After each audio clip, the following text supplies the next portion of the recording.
toma el oficio, toma, han hecho papelón. Decía que se está circulando un documento donde están las 3 preguntas que deseamos formular al Comité Jurídico Interamericano para la consideración de este Consejo Permanente. Quiero agradecer mucho por su atención. Gracias, señor presidente.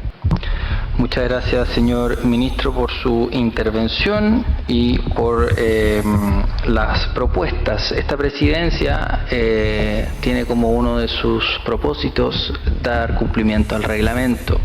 La proposición a la que ha hecho referencia el señor ministro no ha sido remitida a la presidencia ni a la secretaría, y las propuestas que se someten a consideración del Consejo Permanente para que sean adoptadas deben cumplir con los requisitos establecidos en el artículo 48 del reglamento.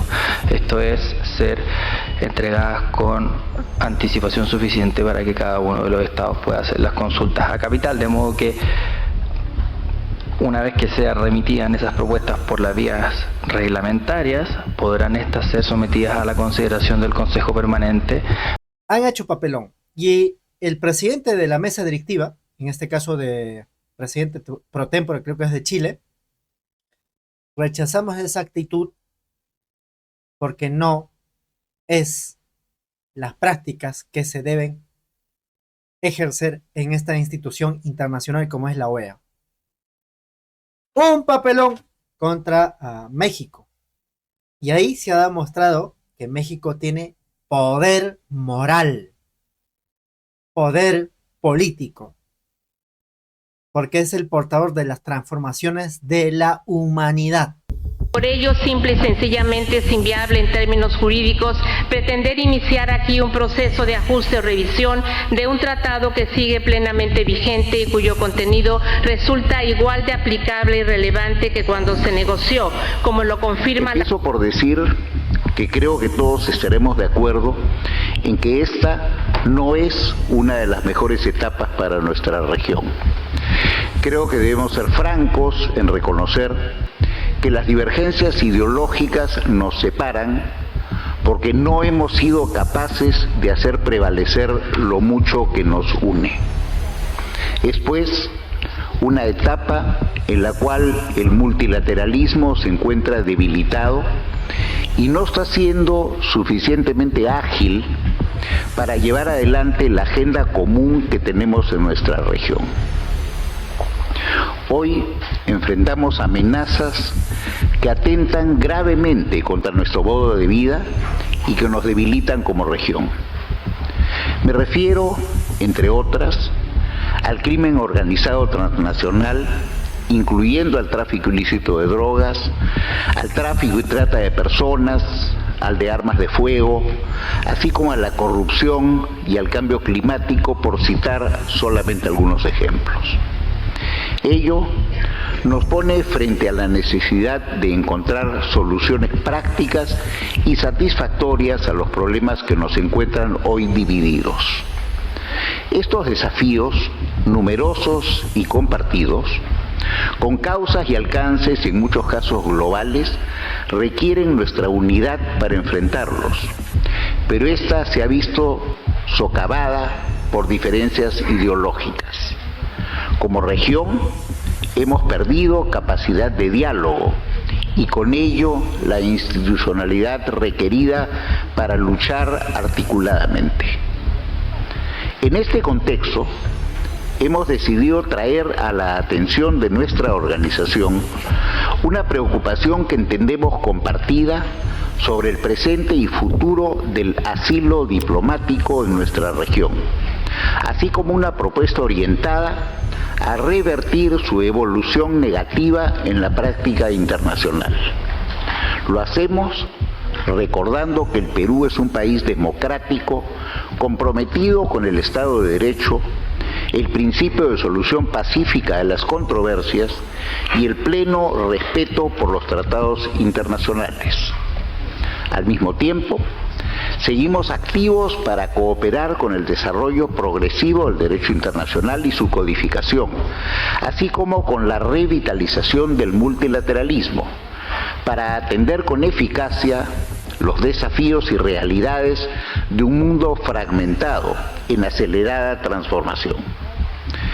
El asilo diplomático es una institución jurídica surgida en nuestra región, que se ha convertido en uno de nuestros más importantes aportes al derecho internacional y que ha servido para defender y promover los derechos civiles y políticos que constituyen un pilar de nuestras democracias. No es casual que su codificación a través de la Convención de Caracas, adoptada en 1954, se haya dado en el contexto de la Guerra Fría, en el que en América Latina proliferaron los autoritarismos y las persecuciones políticas. El Perú no ha sido ajeno a estas circunstancias. A propósito de ello, cabe traer a colación el caso Haya de la Torre y específicamente la invocación de la Corte Internacional de Justicia a las partes para encontrar, comillas, una solución práctica y satisfactoria, guiados por las consideraciones de cortesía y buena vecindad que en cuestiones de asilo prevalecieron siempre entre las repúblicas latinoamericanas, cierro comillas. Queremos volver a aplicar esa invocación para encontrar soluciones prácticas y satisfactorias a los problemas que nos encuentran hoy divididos. La democracia peruana, como la de todos los países aquí representados, no es inmune a estos desafíos. En los últimos años hemos pasado por una serie de crisis políticas precipitadas en varios casos por actos de corrupción. Varios de nuestros expresidentes y políticos de todo el espectro han debido rendir cuentas ante la justicia. Nuestro ordenamiento constitucional, no obstante, se ha mostrado resiliente, prevaleciendo la separación de poderes y las garantías para la administración de justicia. Conforme al calendario electoral, el próximo año celebraremos en el Perú elecciones libres y justas y esperamos contar con la observación electoral de la OEA y de otros observadores invitados. Quiero ser muy claro en afirmar que aquí no estamos planteando un caso específico de asilo diplomático, como el de estos últimos días que involucra a la expresidenta del Consejo de Ministros, señora Betsy Chávez, en el Perú, ni tampoco otros ocurridos recientemente en nuestra región.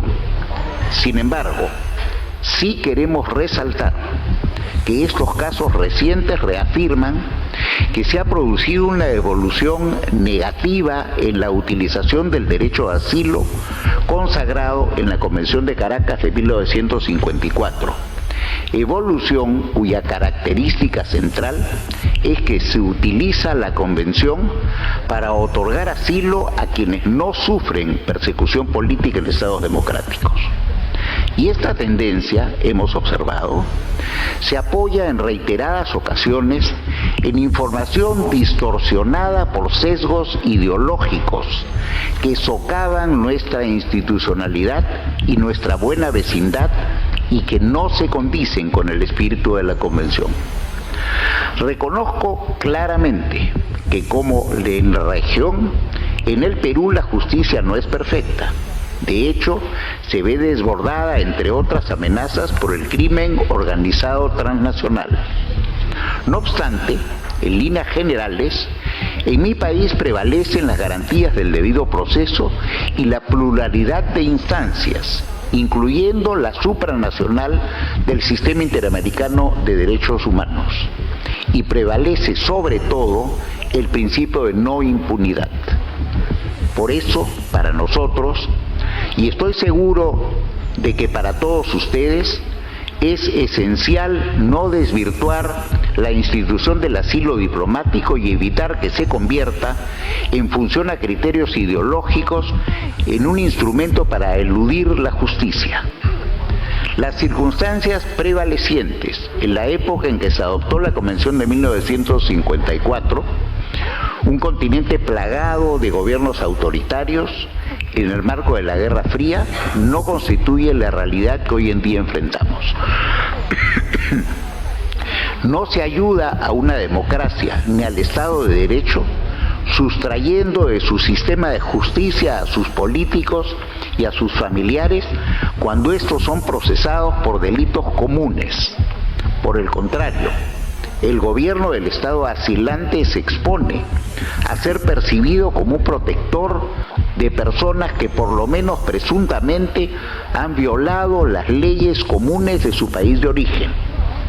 Con ello se erosiona la confianza de nuestros ciudadanos en el funcionamiento de sus instituciones, así como la que debe prevalecer entre nuestros países. Además, el asilo crea obligaciones que pueden trascender al gobierno que lo concede, afectando potencialmente los derechos de la persona asilada si la decisión carece de un proceso objetivo y estable. Lo que proponemos, por tanto, es afrontar juntos estos desafíos y proponemos hacerlo conviniendo que cuando se evalúen los pedidos de asilo diplomático en el marco de la Convención de Caracas y otros instrumentos como los que nos vinculan en materia de lucha contra la corrupción, la naturaleza de los delitos se analice de manera oportuna y objetiva con la información proporcionada por el Estado territorial, así como por otras fuentes confiables, antes de decidir si es procedente conceder el asilo solicitado. Ello exige que la aplicación del artículo 9 de la Convención deje de depender exclusivamente de un criterio subjetivo y se base en procedimientos institucionales que aseguren objetividad, trazabilidad y responsabilidad del Estado. Nuestra propuesta es consistente con los criterios de la Corte Interamericana de Derechos Humanos en su opinión consultiva 25 del 30 de mayo de 2018, en lo referente a que el asilo no debe concederse a personas que hayan sido condenadas o sobre las que existan serios indicios de haber cometido delitos graves como los contemplados en instrumentos internacionales y regionales sobre terrorismo y corrupción. En el caso peruano debemos ser además consecuentes con nuestra ley de asilo, promulgada en 2002, cuyo artículo 6º prescribe que no podrá otorgarse asilo a la persona que se encuentre inculpada, procesada o condenada ante tribunales judiciales ordinarios competentes por delitos comunes o que haya cometido delitos contra la paz, terrorismo, crímenes de guerra o delitos de lesa humanidad definidos en instrumentos internacionales. Una importante consideración que hemos tenido en cuenta para plantear la propuesta es que en los hechos, una vez concedido el asilo, se compromete el acceso a la justicia.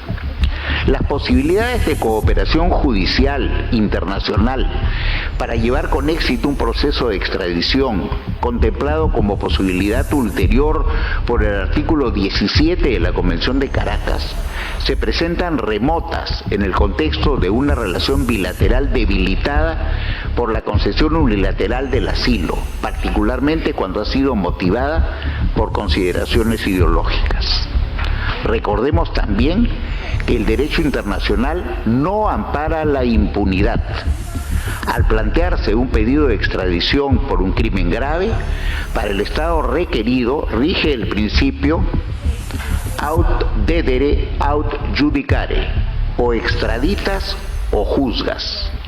Por eso, normalmente un pedido de extradición va acompañado de un informe técnico jurídico detallando la gravedad del delito imputado, su carácter común y su doble incriminación, así como las garantías de debido proceso y los indicios suficientes que sustentan la verosimilitud de la causa. Una de nuestras principales preocupaciones al plantear este tema al Consejo Permanente es cuidar la valiosa institución jurídica del asilo para fortalecerla mediante su uso conforme a la manera en que originalmente se diseñó, es decir, para proteger a perseguidos políticos. Por ello pensamos que es indispensable convenir un procedimiento previo de carácter obligatorio que precise y transparente los términos en los que se debe cumplir con el artículo 9 de la Convención de Caracas, estableciendo lineamientos que permitan una evaluación objetiva y oportuna, basada en la información verificable del Estado territorial y que reduzcan la discrecionalidad individual en su aplicación. Debo informar finalmente que hemos hablado con los colegas cancilleres de varios países que comparten nuestra preocupación. En el curso de esas conversaciones se nos ha sugerido la posibilidad de solicitar una opinión al Comité Jurídico Interamericano.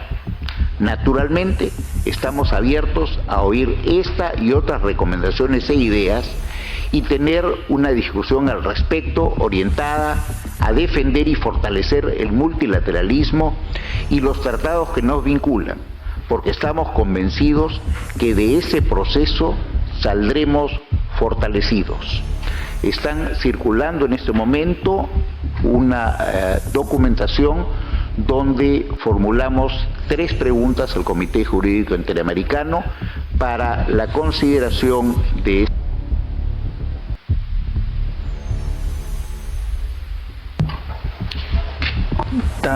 Se le acabó el tiempo, pero puede concluir, señor ministro, por favor.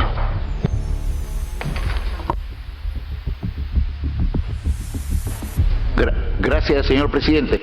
Decía que se está circulando un documento donde están las 3 preguntas que deseamos formular al Comité Jurídico Interamericano para la consideración de este Consejo Permanente.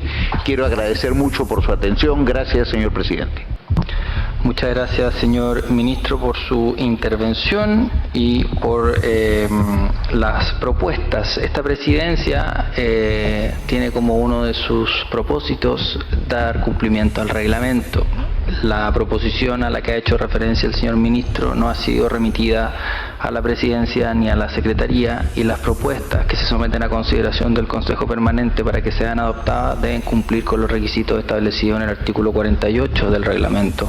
Esto es, ser entregadas con anticipación suficiente para que cada uno de los estados pueda hacer las consultas a capital, de modo que una vez que sean remitidas esas propuestas por las vías reglamentarias, podrán estas ser sometidas a la consideración del Consejo Permanente. A continuación tiene la palabra México. Gracias, señor presidente. Distinguidas delegaciones, la figura del asilo diplomático constituye uno de los pilares más importantes para la protección de la dignidad humana en el sistema interamericano. Históricamente, nuestra región en general y México en particular, hemos estado siempre a la vanguardia en el ejercicio de este derecho que está arraigado en nuestra profunda vocación humanista. No obstante, en el contexto de esta reunión es necesario subrayar que no estamos en el espacio competente para evaluar la aplicación de la Convención sobre Asilo Diplomático de 1954, conocida como la Convención de Caracas, mucho menos con miras a revisar, reinterpretarla o proponer modificaciones. Cabe preguntarnos si esta sesión extraordinaria atiende a un genuino esfuerzo jurídico sobre un asunto hemisférico o si obedece a un intento de dirimir un caso concreto objeto de controversia entre 2 Estados miembros de la organización. Al respecto, México destaca 3 puntos fundamentales. En primer lugar, resulta indispensable subrayar un principio elemental del derecho de los tratados: no se puede revisar, reinterpretar ni modificar un instrumento internacional sin la presencia y el consentimiento de todos los estados parte de dicho instrumento, como tampoco lo pueden hacer los estados que no son parte de este. La composición misma de este foro confirma la improcedencia jurídica de plantear aquí cualquier intento de ajuste normativo a la Convención de Caracas. Solo una fracción de los estados hoy presentes son partes del tratado.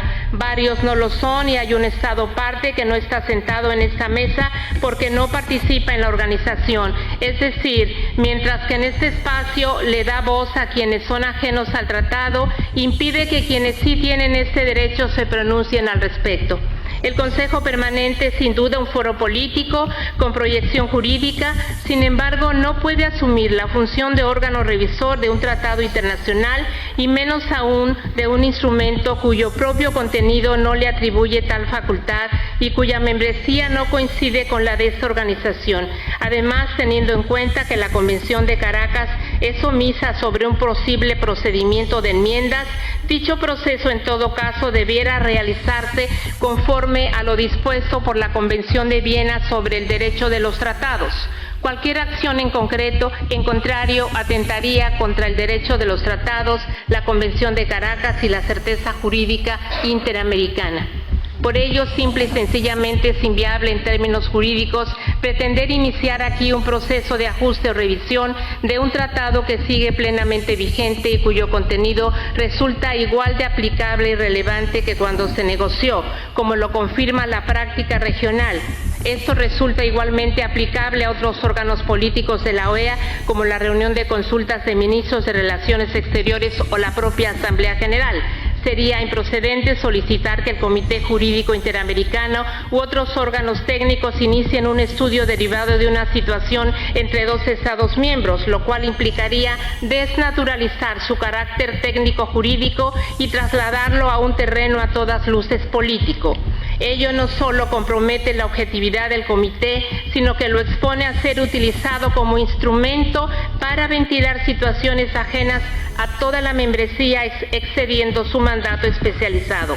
Insistimos en que intentar modificar o inclusive discutir la posibilidad de modificar la Convención sin siquiera contar con la totalidad de sus estados parte resulta contrario al espíritu del propio instrumento y a los principios elementales del derecho de los tratados. Como segundo punto, México hace notar que fue solo después de haber otorgado el asilo y solicitado el salvoconducto, habiendo actuado en estricto apego al derecho internacional y a su orden constitucional, que se solicitó la convocatoria a una sesión extraordinaria para revisar reglas que son claras, precisas y vigentes desde hace décadas. Esto, además de demostrar que no había motivo para una iniciativa de esta naturaleza, es contrario al principio jurídico de irretroactividad de la ley. Lo anterior tiene una lectura evidente. Si el otorgamiento del asilo motiva el intento de revisar, modificar o reinterpretar la Convención, es precisamente porque México actuó conforme a la normativa interamericana vigente, no solo en su letra, sino también en su espíritu y en su práctica, tanto así que quienes opinan lo contrario desean modificar el régimen jurídico aplicable y vigente. El momento en que se plantea esta revisión no puede pasar inadvertido. Si existiera una convicción regional generalizada sobre la necesidad de reinterpretar la Convención, esa discusión se habría impulsado antes, a través de canales viables conforme a las reglas del derecho de los tratados, y no como respuesta a un caso particular. El derecho internacional no puede revisarse ni ajustarse cada vez que un Estado no está de acuerdo con su aplicación. En un caso específico, ello pondría en duda una premisa fundamental del Estado de Derecho en el plano internacional, que es la certeza jurídica. La vigencia del derecho no puede invocarse cuando las circunstancias son favorables y cuestionarse cuando son adversas. Estas discusiones políticas tienen el riesgo de desvirtuar la naturaleza humanitaria de la figura del asilo, entorpeciendo el objetivo de protección inmediata que exige la propia Convención. La dignidad humana jamás debe someterse a un proceso de verificación política. La figura del asilo no responde a la relación bilateral entre un Estado territorial y un Estado asilante, como lo expresó la delegación de Argentina en la sesión extraordinaria de este Consejo Permanente, celebrada el 11 de diciembre de 2024. Se trata de un compromiso colectivo del sistema interamericano con la dignidad humana y los derechos fundamentales. La comunidad internacional se ha sumado a esta sólida práctica regional, como lo reconoció la Asamblea General de Naciones Unidas en 1967. El otorgamiento del asilo político nunca será considerado un acto inamistoso entre naciones. México deja además constancia de que una de las obligaciones que prevé la Convención de Caracas, como lo es la emisión del salvoconducto, tras haberse otorgado asilo diplomático a una persona, sigue pendiente de cumplimiento. Como tercer punto, México reitera con firmeza y convicción que las normas internacionales en materia de asilo no son simples formalidades. Su incumplimiento es una infracción jurídica que podría derivar en violaciones graves a los derechos humanos. Es precisamente por eso que la defensa de la dignidad humana es una responsabilidad compartida por toda la comunidad internacional. Cumplir con el derecho internacional es cumplir con nuestros compromisos éticos, políticos y jurídicos como Estados, velando siempre por el bienestar de las personas. Es también nuestra responsabilidad velar por el respeto a la inviolabilidad de los locales diplomáticos. Si nuestra región permite que normas tan básicas que rigen las relaciones internacionales se vuelvan optativas o que se cumplan de manera selectiva, debilitamos la arquitectura más fundamental de las relaciones entre los Estados, así como de la protección humana que hemos construido por casi un siglo.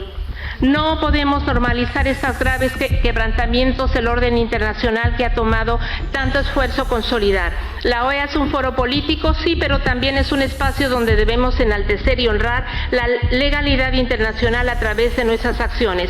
Por ello, México exige que se respete el derecho internacional. Aprovechamos esta reunión para reafirmar juntos el compromiso con la protección de los derechos humanos, la garantía de la inviolabilidad de las misiones diplomáticas y el pleno respeto al derecho de asilo diplomático con la protección internacional que éste confiere. Como se reconoció en este Consejo hace poco menos de un año en la sesión extraordinaria sobre la situación de los asilados venezolanos en la Embajada Argentina en Caracas, estos son principios esenciales para la estabilidad, la seguridad y la paz de la región. Es precisamente en tiempos en que evidenciamos cuestionamientos al derecho internacional que debemos defenderlo. La historia juzga no solo por lo que decimos y hacemos, sino los motivos detrás de nuestras acciones. Esto es uno de estos momentos decisivos para nuestra organización, en los que está en juego el fortalecimiento del Estado de Derecho internacional, y debemos demostrar que estamos a la altura de las circunstancias. Para concluir, permítame subrayar que una vez más que México permanece abierto al diálogo sobre esta y otras cuestiones con cualquier Estado miembro, siempre y cuando partamos del respeto irrestricto a los principios y normas internacionales que voluntariamente hemos suscrito y del apego de las reglas y procedimientos de nuestra organización, premisas que son fundamentales e irrenunciables. Muchas gracias, señor presidente. Muchas gracias a la delegación de México. Brasil seguirá firme en la defensa de la institución del asilo como patrimonio irrenunciable del derecho latinoamericano que en el transcurso de los años ayudó a reducir tensión entre nuestros países, además de proteger el derecho humanitario. No tenemos duda que el Estado de Derecho en las distintas subregiones de las Américas son objeto de distintas interpretaciones. Aún así, ninguna democracia, incluso si se considera un modelo consolidado, es libre de ser amenazada por golpes clásicos o no, o por nuevas formas de persecución política. Somos testigos en pleno siglo XXI de distintas situaciones de intentos de golpe, conmoción social que amenazan la democracia y la integridad física de distintos ciudadanos y militantes políticos, en las turbulencias que vuelven necesaria la concesión de asilo diplomático. No son cosas solo del pasado. Un país, Perú, que siempre ha sido solidario con la Argentina en momentos críticos y que mantuvo esa solidaridad al día de hoy sin importar la orientación político-ideológica de sus respectivos gobiernos, comprendiendo perfectamente cuáles son las cuestiones de Estado. Permítanme subrayar un punto central de nuestra posición. El asilo diplomático es una medida extrema y excepcional. No se trata de un recurso político abierto y discrecional, sino de una institución jurídica cuyo otorgamiento exige el cumplimiento estricto de requisitos objetivos previstos en la Convención de Caracas. En particular, la existencia de una situación real y objetiva de peligro para la vida, la integridad o la libertad de la persona solicitante, una circunstancia de urgencia ante la inminencia concreta del daño temido y una persecución o acusación por motivos políticos o por delitos políticos o delitos comunes conexos con estos. La decisión de conceder asilo tiene sin duda una dimensión política, pero esa decisión está jurídicamente condicionada. Para que el asilo diplomático sea válido en el derecho internacional y oponible al Estado en cuyo territorio se encuentra la misión, deben verificarse los requisitos establecidos en la Convención. Corresponde al Estado asilante calificar la naturaleza del delito o de los motivos de la persecución, tal como lo establece el artículo 4 de la Convención de Caracas. Ahora bien, a esta potestad del Estado que concede asilo le corresponde una contracara, que son las obligaciones del Estado territorial. La Convención prevé que el Estado, en cuyo territorio se halla la misión, puede requerir en cualquier momento que el asilado sea retirado del país, pero al hacerlo está obligado a otorgar un salvoconducto y garantizar que la persona no verá en peligro su vida, su libertad ni su integridad personal. El asilo, dice la Convención, solo puede extenderse por el tiempo estrictamente indispensable para asegurar la salida segura hacia el territorio extranjero. La Corte Interamericana de Derechos Humanos, en su opinión consultiva 25/18, reconoció que el derecho a buscar y recibir asilo constituye un derecho humano y que, en el sistema interamericano vinculado al asilo territorial, lo que refuerza la obligación de los Estados de garantizar el acceso efectivo a la protección internacional en territorio extranjero, sin perjuicio de las obligaciones específicas que se derivan en nuestra región de la Convención de Caracas. Señor Presidente, sobre esta base deseo referirme al caso que le tocó vivenciar a mi país más recientemente.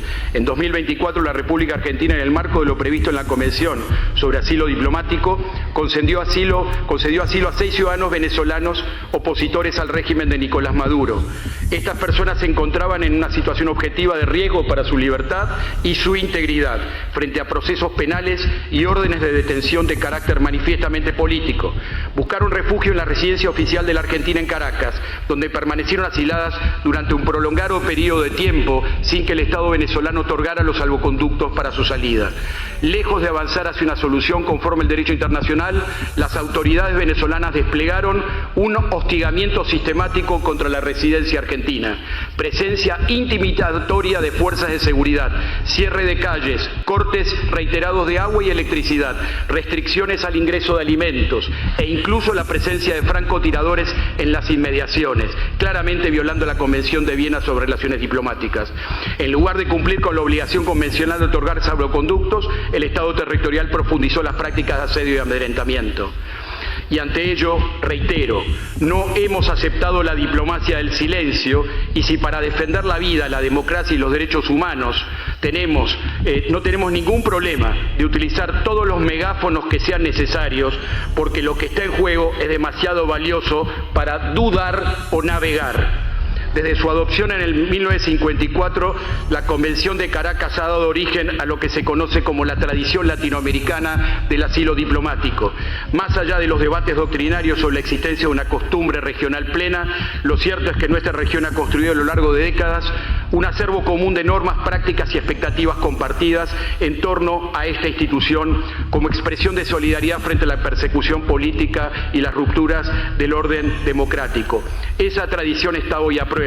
Y no se trata únicamente de un diferendo bilateral ni de una cuestión política coyuntural. Lo que está en juego es la vigencia efectiva de la Convención sobre Asilo Diplomático, la inviolabilidad de las misiones diplomáticas y la capacidad del sistema interamericano de garantizar en los hechos el derecho de las personas perseguidas a buscar y recibir protección. Señor Presidente, Argentina está comprometida con los principios fundamentales de esta organización e intentará ser un constructor de puentes en toda situación de tensión entre países hermanos, y estará disponible a todo diálogo para analizar la temática en discusión, siempre en una perspectiva de tratar de mantener la unidad en nuestra diversidad. Gracias.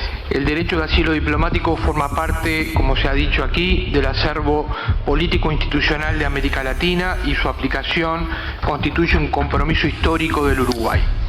Este instituto ha brindado protección internacional a miles de personas, entre ellas miles de uruguayos, y es un elemento central de nuestra identidad jurídica regional.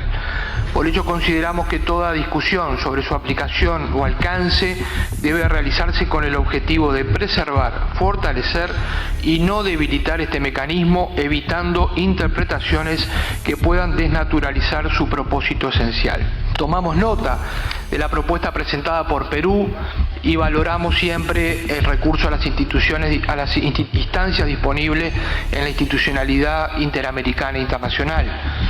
Uruguay como regla está a favor de ayornar y mejorar los textos jurídicos, pero no en base a situaciones coyunturales, que no debería de ninguna forma paralizar el cumplimiento de las obligaciones derivadas de la Convención de Caracas, ni limitar la protección que ofrece el Instituto del Asilo plenamente vigente para nuestros países. Finalmente, Uruguay reitera la importancia de la cooperación e integración regional. En este espíritu manifestamos nuestro sincero deseo de que Perú y México puedan, en un futuro cercano, restablecer plenamente sus relaciones diplomáticas, fortaleciendo así los lazos históricos que unen a ambos países. Muchas gracias. Doctor Luis, tal vez algo más que quisiera remarcar. Entendemos que también pretenden en la OEA justificar en cuanto a la persecución política, pero de una manera muy disfrazada también. Mira, hace un momento hicimos una pequeña declaración, hablamos del derecho internacional. Los estados se basan en el derecho internacional. Los estados no son estados aislados, pueblos aislados. Vivimos en una comunidad internacional y vivimos para que los pactos se cumplan. Si el Perú es suscriptor de un pacto internacional, pues tiene que cumplirlo. Y para cumplirlo es que se ha sujetado a este tipo digamos, a conceder el asilo. Y por lo tanto tiene que concederle el salvoconducto a Betsy Chávez. Y lo que es más grave y más triste es que ver a un presidente producto digamos, no ni siquiera una transición, que ha declarado públicamente: yo no puedo otorgarle el salvoconducto, pero sí puedo retrasarlo. Eso es lo que ha hecho literalmente un presidente que es consecuencia de este pacto mafioso. Entonces, eso no es concebible en un Estado de Derecho.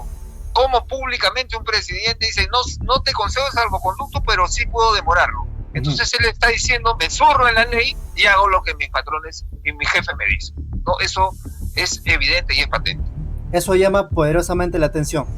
Doctor, palabras finales y tal vez algo lo que queda pendiente. Naturalmente la lucha jurídica continúa porque hasta ahora entendemos que no hay otorgación de asilo político y eso es lo que sí preocupa poderosamente.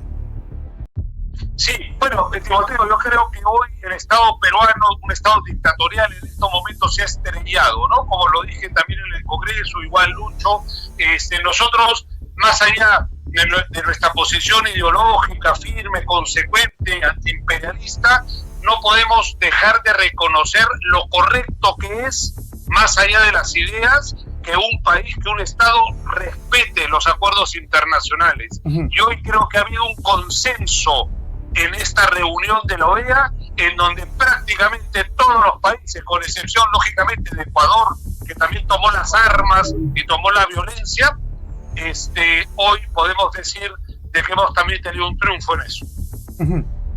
Muy bien, doctor Luis.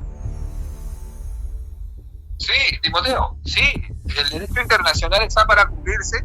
Como yo lo he dicho, hoy día ha sido un día de triunfo, porque la posición o la postura y el gesto político de los estados es defender el derecho internacional. Y eso nada más que nos permite saludar la vocación jurídica internacional de los pueblos, ¿no? Para cumplir los tratados, y eso es lo que debe cumplirse en un Estado de Derecho. Bien, como hemos visto, tremendo papelón del canciller, del títere, en este caso José Gerino, títere del Congreso. Tremendo papelón. Argentina, Colombia, Chile, Uruguay le han dado la espalda. Incluso aprovecharon como ejemplo por qué ellos rechazan el planteamiento que lleva el canciller Cela contra México. Y ahí se ha demostrado que México tiene poder moral, poder político. porque es el portador de las transformaciones de la humanidad. ¿Se dan cuenta, no? Ha querido cruzar un documento de contrabando el canciller, sin pasar un previo por los, digamos, lo que establece los reglamentos de esa institución. Quisieron hacer como siempre lo hacen, de forma clandestina. No quisieron que sea filtrado el documento, como debe ser, por el organismo, sino a cada quien a sus, ¿no? Como que repartiendo papelitos, ¿no? Toma el oficio, toma. Han hecho papelón. Y el presidente de la mesa directiva, en este caso de presidente pro tempore, creo que es de Chile, rechazamos esa actitud porque no es las prácticas que se deben ejercer en esta institución internacional como es la OEA. Un papelón. Dicho eso, nos vamos porque hoy día otro papelón ha sucedido en el Congreso de la República porque, bueno, les doy un dato cortito nada más, chiquitita, para que lo disfruten y con eso nos vamos y mañana salimos con todo. Mañana salimos con todo. Fíjense, ¿dónde está? El Congreso dice pi. A ver, aquí está. Aquí está. Congreso informa. Es lo que dice. Congreso informa.